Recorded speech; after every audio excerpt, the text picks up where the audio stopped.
des révolutionnaires de l'Union sacrée. C'est comme ça que se sont identifiés les députés nationaux mécontents de n'avoir pas été nommés ministres au sein du nouveau gouvernement. Ils sont près de 200, tous frustrés, et ont saisi le chef de l'État pour lui soumettre leurs revendications. Mais dans les rangs de l'opinion, le mécontentement exprimé par ces groupes de députés a suscité des vives réactions. Comme à l'UDPS, l'on qualifie cette attitude de gourmandise politique. Est-ce que tout le monde va être ministre? Déjà que vous êtes député, vous êtes en train de servir le pays. Par le fait que vous ne vous retrouvez pas sur la liste des ministres, vous devez manifester votre frustration. Mais ça, c'est quoi? Même réaction du côté de la société civile. Cet acteur pense que c'est une entorse au regard de leur mandat parlementaire. D'abord, c'est triste.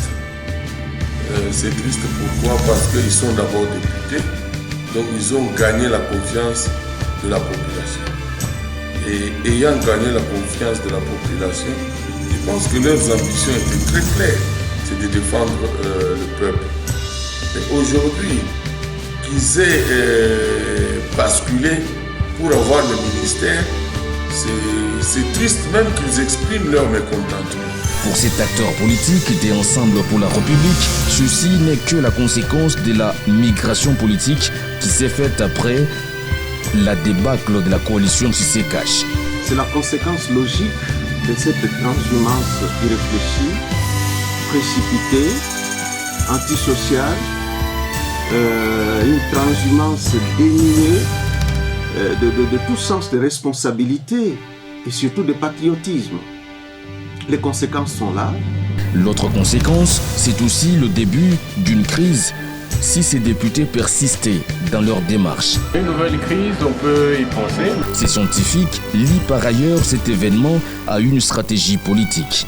Ces entre guillemets révolutionnaires de l'Union sacrée font des choses juste par stratégie. D'abord, parce qu'ils veulent, après la sortie du gouvernement, peut-être obtenir des postes au niveau des entreprises de portefeuille ou alors au niveau de la territoriale. Parce que vous savez, tout le monde, après la sortie du gouvernement, a les yeux rivés vers ces deux secteurs. Et comme vous savez, c'est toujours le président de la République qui doit apposer la signature sur l'ordonnance. L'UDPS n'admet pas cette démarche. Pour elle, comme le dit ses membres, il faut passer à l'article 148 de la Constitution.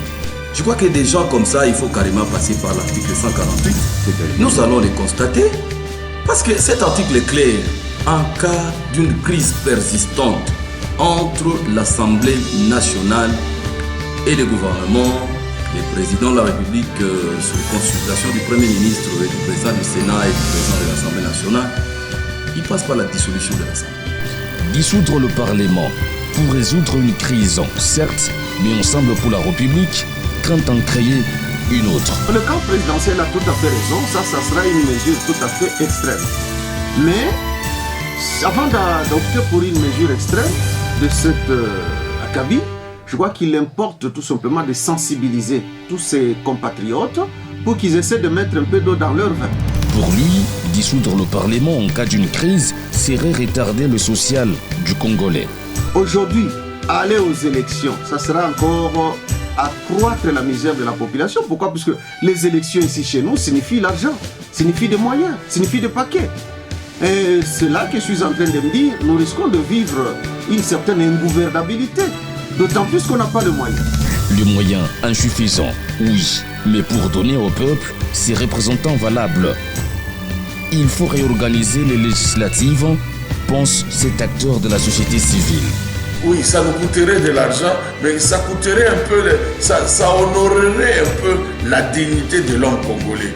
Parce que maintenant, là, nous nous retrouvons, nos représentants n'ont pas de dignité, n'ont pas de personnalité. Bon, qu'est-ce qu'on va dire du peuple même dont ils le représentent?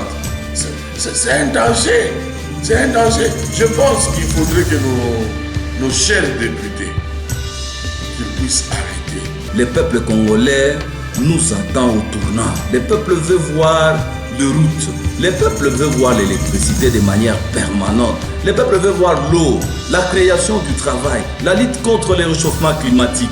Et donc, tous ces défis-là doivent être relevés par les citoyens congolais, qui est de s'acharner à la démocratie politique au lieu de s'acharner à la démocratie économique. C'est hallucinant. Ce n'est pas avec de la politique que nous allons développer les pays, parce qu'il y a des gens qui croient que la terre fuit et la terre fuit.